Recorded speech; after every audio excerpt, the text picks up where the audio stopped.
Sabar, Pak.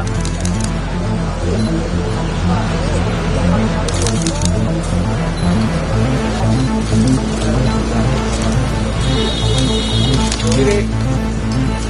Kiri Pak Kabit, kiri. Terima kasih. Assalamualaikum warahmatullahi wabarakatuh. Selamat sore.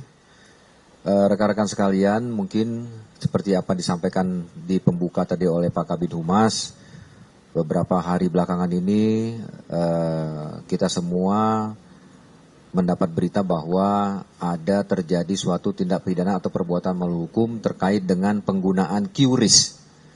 Ya, penggunaan QRIS. Nah, pada hari ini kami akan menyampaikan kepada rekan-rekan sekalian bahwa kami sudah melakukan tindakan kepolisian terhadap seseorang atas nama MIML dengan inisial MIML.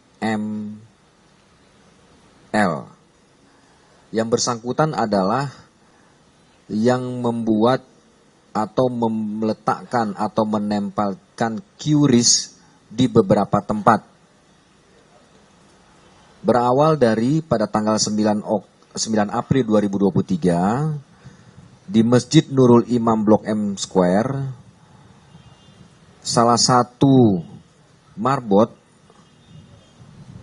menanyakan kepada pengurus masjid lainnya yang mengatakan bahwa siapa yang menempel QRIS di tembok masjid tersebut.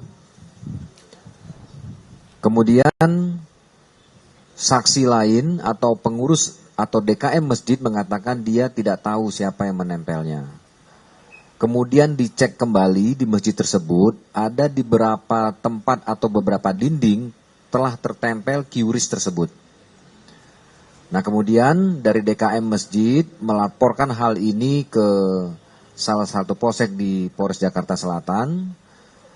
Kemudian Polres Jakarta Selatan menindaklanjuti dan menghubungi Polda, yaitu Subdit Cyber, untuk bersama-sama menindaklanjuti adanya laporan tersebut. Kemudian kami bersama-sama menindaklanjuti laporan tersebut dan akhirnya kami telah mengamankan satu orang yang berinisial tadi saya sampaikan MIML, di mana yang bersangkutan adalah orang yang menempel QRIS tersebut di Masjid Nurul Iman Blok M Square. Kemudian kami melakukan pengembangan terhadap yang bersangkutan. Ternyata ada pada yang bersangkutan itu masih banyak QRIS lain yang belum ditempel, yang akan dilakukan penempelan, tapi kita belum tahu tempatnya di mana. Namun dari beberapa tempat yang sudah ditempel oleh bersangkutan itu ada 38 titik. Di antaranya Masjid Tamrin Residen, Masjid Terminal 2 Bandara Soekarno-Hatta, Masjid Terminal 3 Bandara Soekarno-Hatta, Masjid Nurul Iman Blok M. Ini yang ditempel pada tanggal 9 April 2023. Kemudian pada tanggal 7 April itu yang bersangkutan menempel di Masjid Istiqlal dan Masjid Al-Azhar. Kemudian di tanggal 6 Maret yang bersangkutan menempel di Masjid Nurullah Kalibata. Pada tanggal 5 Maret itu ditempel di Masjid As-Sakinah Tanah Kusir, Masjid Raya Bintaro Sektor 9, Masjid Raya Kiai Haji Hasim Asari, Masjid Raya Al-Insan Patal Senayan. Kemudian di tanggal 4 April 2023 itu ada di Masjid Raya Bintaro Nurul Hidayah, Masjid Al-Iksan Kerinci, Masjid Cuk Nyadin Johar, Masjid Agung Sunda Kelapa, Masjid Al-Ihsam, Masjid Cut Mutia Menteng, Masjid Al-Bakri Taman Rasuna, Masjid Jami Ar-Rahman Kuningan.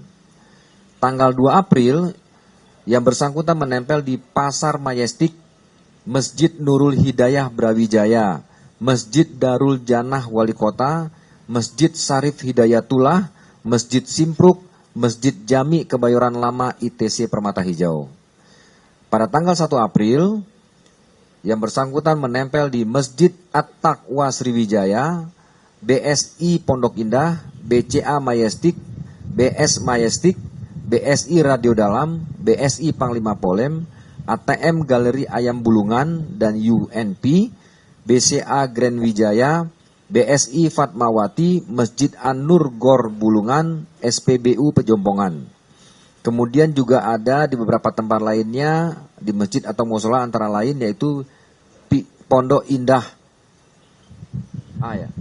Pondok Indah Mall, kemudian di Grand Indonesia. Nah, bagaimana cara yang bersangkutan itu menempel? Yang bersangkutan menempel QRIS miliknya seolah-olah QRIS tersebut milik masjid itu sendiri. Dengan cara ditiban atau ditempel di atasnya.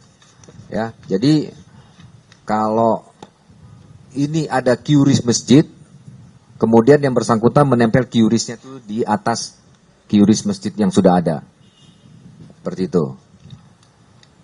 Kemudian ada juga yang ditempel di sampingnya QRIS yang sudah ada. Atau menempel di tombok lain yang berbeda-beda dari QRIS yang sudah ada. Atau menempel di tempat yang baru yang belum ada QRIS-nya. Kemudian pada yang bersangkutan sudah kita lakukan penyitaan selain QRIS yang belum ditempel, kemudian juga ada handphone yang bersangkutan gunakan untuk melakukan perbuatan melawan hukum yang seperti tadi kami sampaikan. Nah, pada yang bersangkutan akan kita kenakan yaitu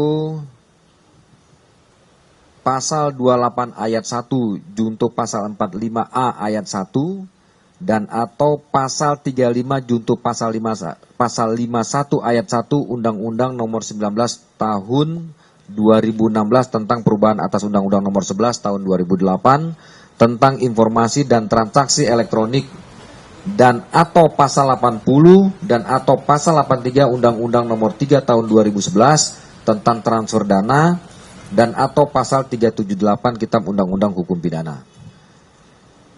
Ya. Jadi diantaranya dari pasal-pasal yang kita terapkan pada yang bersangkutan itu semua ada ancaman hukuman kurungan di atas 5 tahun semuanya, kemudian juga ada sanksi denda. Mungkin itu sebagai pembuka yang saya sampaikan terkait dengan pengungkapan kita yang selama ini menjadi resah di kalangan masyarakat dengan adanya modus operandi dengan menempelkan QRIS yang nantinya akan menguntungkan diri sendiri. Terima kasih. Assalamualaikum warahmatullahi wabarakatuh.